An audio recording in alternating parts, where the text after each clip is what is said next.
खुद से जीतने और खुद से सीखने वालों को मेरा सलाम।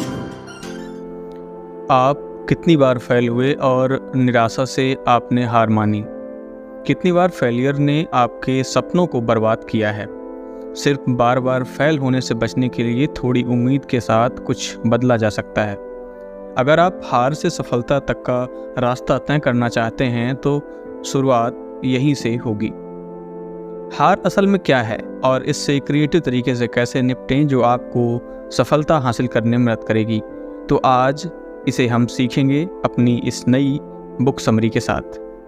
नमस्कार दोस्तों, स्वागत है आपका सीख बाय बुक के इस नए एपिसोड में। इस एपिसोड में हम उस बेहतरीन किताब की समरी आपसे साझा करेंगे जो आपको जीवन में आगे बढ़ने की दिशा में प्रेरणा प्रदान करेगी। आप मुझे सुन रहे हैं, ये मेरा कहने का गौरव नहीं है, बल्कि ये तो आप सबका बड़प्पन है कि आप मुझे सुन रहे हैं। आपका एक लाइक, एक शेयर, एक सब्सक्राइब और एक प्यारा सा कमेंट हमें मोटिवेट करता है आगे भी ऐसी ही मोटिवेशनल वीडियो लाने के लिए। आज मैं आपके सामने जिस बुक को ला रहा हूँ उसका नाम है फ्रॉम फेलियर टू सक्सेस। इसके लेखक हैं मार्टिन मीडोज।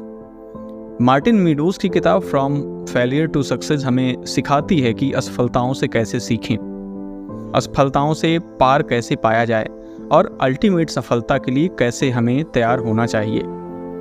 यह किताब बताती है कि विफलता अर्थात फेलियर क्या है और इससे क्रिएटिव तरीके से कैसे निपटा जाए, जो आपको सफलता प्राप्त करने में मदद करेगी और हमें असफलता को एक नए पर्सपेक्टिव में देखने के लिए भी दृष्टिकोण प्रदान करेगी। तो आइए शुरू करते हैं आज का अपना पहला पड़ाव। पहले पड़ाव में हम जानते हैं असफलता क्या है।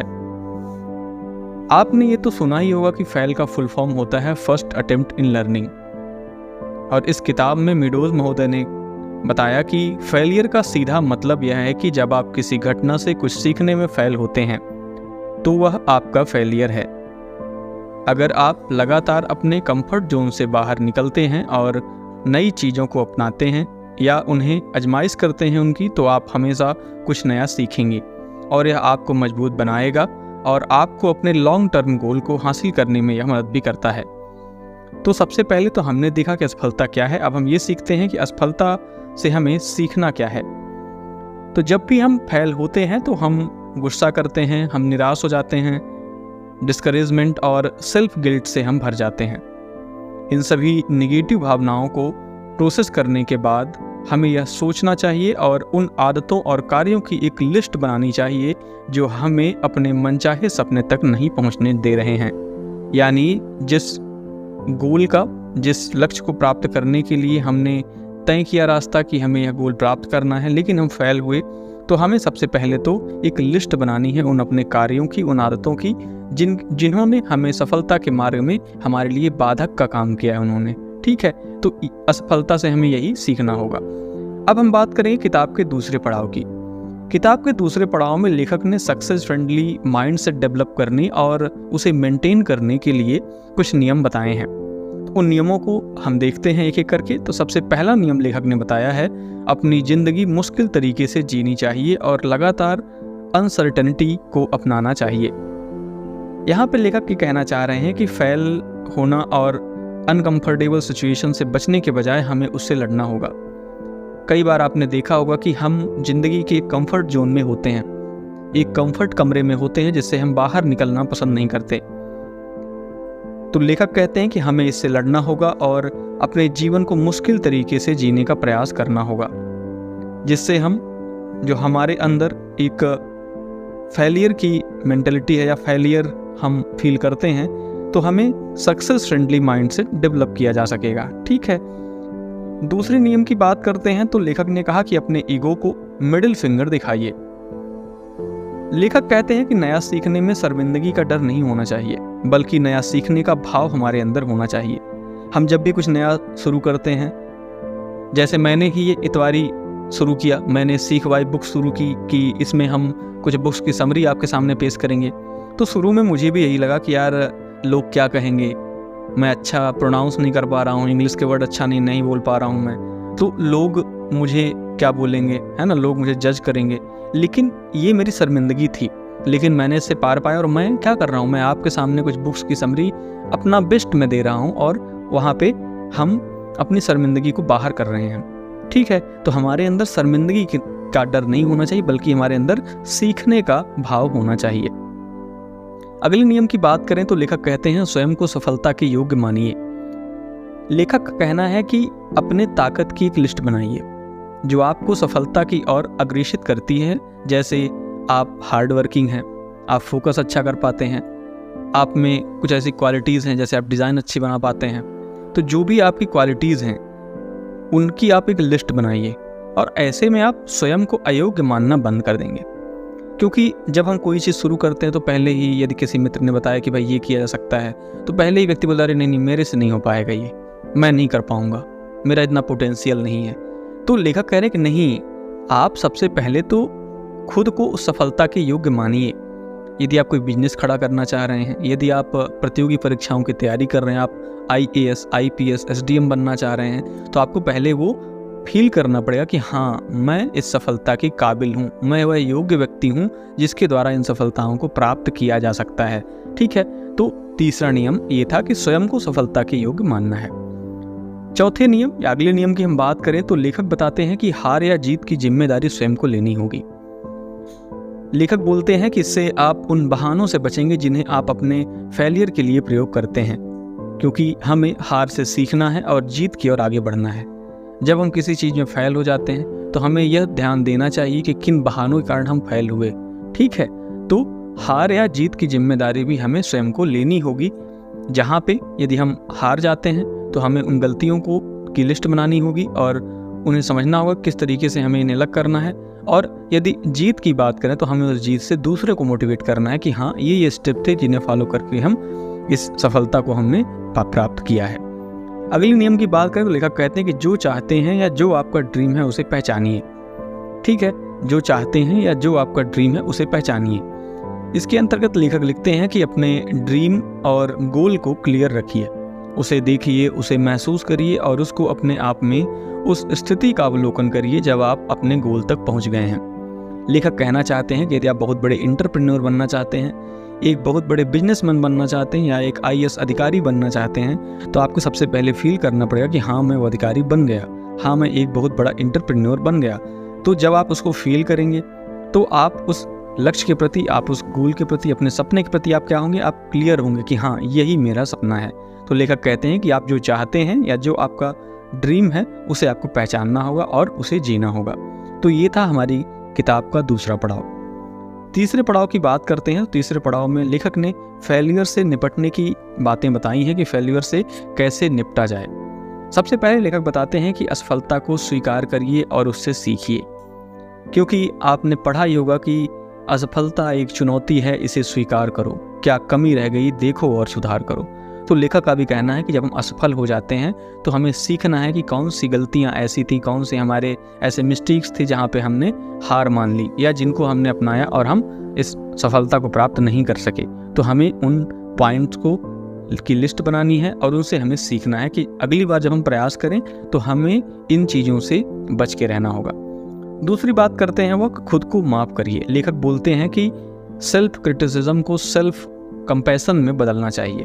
वो बोलते हैं कि ज़्यादातर लोग क्या करते हैं, जब वह किसी सफलता को प्राप्त करने में असफल रहते हैं, वो फेल हो जाते हैं, तो वो खुद का ही क्रिटिसिज्म करने लगते हैं कि नहीं, मैं इस काबिल नहीं हूँ, मैं कर ही नहीं सकता हूँ, है ना, मेरी ये औकात ही नहीं है।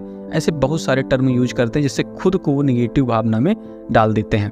तो हमें सेल्फ क्रिटिसिज्म को नहीं अपनाना है, बल्कि हमें ये मानना है कि ठीक है, हम मनुष्य हैं, हमने कुछ मिस्टेक्स की और हम असफलता को प्राप्त हुए, हम इस सफलता को प्राप्त नहीं कर सके, लेकिन हाँ, हम मनुष्य हैं, हम व्यक्ति हैं, हम एक मानव हैं, तो हम फिर से उठ खड़े होंगे और अपने उन गलतियों को ना दोहराते हुए हम सफलता को जरूर प्राप्त करेंगे। ठीक है, अगला नियम बताते हैं लेखक की अपनी दशा यानी अपना जो स्टेट है, अपनी जो स्थिति है, उसको चेंज करिए। एक तो हम ऐसा कंफर्ट जोन बना लेते हैं कि भाई नहीं ठीक है, इतना कर लेंगे, ये चीज़ें हैं, ऐसे रहेंगे, ऐसे जीवन यापन करेंगे, अच्छा रहेगा। तो लेखक कहते हैं नहीं, डरने की अपेक्षा लड़ने का एटीट्यूड डेवलप करना चाहिए। कभी भी आपको दबने की आवश्यकता नहीं है। ठीक है, आप कहीं पे भी हैं तो आपकी उपस्थिति जो है तो सकारात्मक रूप में होनी चाहिए, डरने के रूप में नहीं होनी चाहिए कि नहीं हम डर रहे हैं, हम तो यहाँ पे खड़े होकर बोल नहीं पा रहे हैं, है ना, हम ये नहीं कर पा रहे हैं, ऐसा नहीं कर पा रहे हैं, तो हमें डरने की अपेक्षा लड़ने का एटीट्यूड हो। यहाँ पे लड़ने का मतलब लाठी डंडे से लड़ने से नहीं है। यहाँ पे लड़ने का मतलब है कि जो आप सोच रहे हैं, जो आप कर रहे हैं, उसके प्रति जुनून होने की बात यहाँ पे की जा रही है। ठीक है, अगली जो बात लेखक लिखते हैं वो कहते हैं पुनः प्रयास करिए। लेखक कहते हैं कि ठीक है, आप एक बार फेल हो गए हैं, लेकिन आप फिर से प्रयास करिए। कैसे प्रयास करेंगे? तो लेखक बोलते हैं कि आप डेली रूटीन में इम्प्रूवमेंट करिए। जो भी आपकी दैनिक दिनचर्या है उसमें आप इम्प्रूवमेंट करिए। कहा भी गया है कि धीरे धीरे रे मना धीरे सब कुछ होए। तो आपको 1% इम्प्रूवमेंट का रूल लागू करना पड़ेगा। एक ही दिन में आप खुद को 100% नहीं बदल सकते हैं, या एक ही दिन में आप सफलता को अर्जित नहीं कर सकते हैं। आपको धीरे धीरे प्रतिदिन अपने जो आपका जो रूटीन है उसको इम्प्रूव करना होगा। आपको प्रतिदिन 1% पॉजिटिव होने का एटीट्यूड डेवलप करना होगा। हाँ, मैं अपने आप में 1% का सुधार लाऊंगा। तो लेखक कहते हैं कि हमें पुनः प्रयास करना है इन सभी चीज़ों से। अब हम आ जाते हैं किताब के चौथे पड़ाव में, जहाँ पे हम बात करेंगे कि कब हार मान लेनी चाहिए। पूरी किताब में लेखक ने सभी चीज़ें बताई। पहले तो बताया फेलियर, दूसरा बताया कि किस तरह से हमें सेल्फ इम्प्रूवमेंट पे ध्यान देना चाहिए, उसके कुछ नियम बताए उन्होंने। फिर लेखक ने ये बताया कि किस तरीके से फेलियर से हमें निपटना चाहिए, कैसे आप उसे निपटेंगे।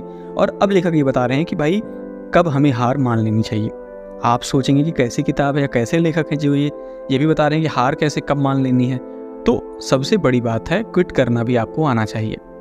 एक निश्चित समय के बाद आपको क्विट कर देना चाहिए कि हाँ अब ठीक है, अब ये चीज़ें नहीं हो पा रही हैं, अब हमें क्विट कर देना चाहिए। ठीक है, तो यहाँ पे लेखक बोलते हैं कि सबसे पहली बात है कि अगर यह आपके अनुकूल नहीं है तो आप इसे छोड़ दें।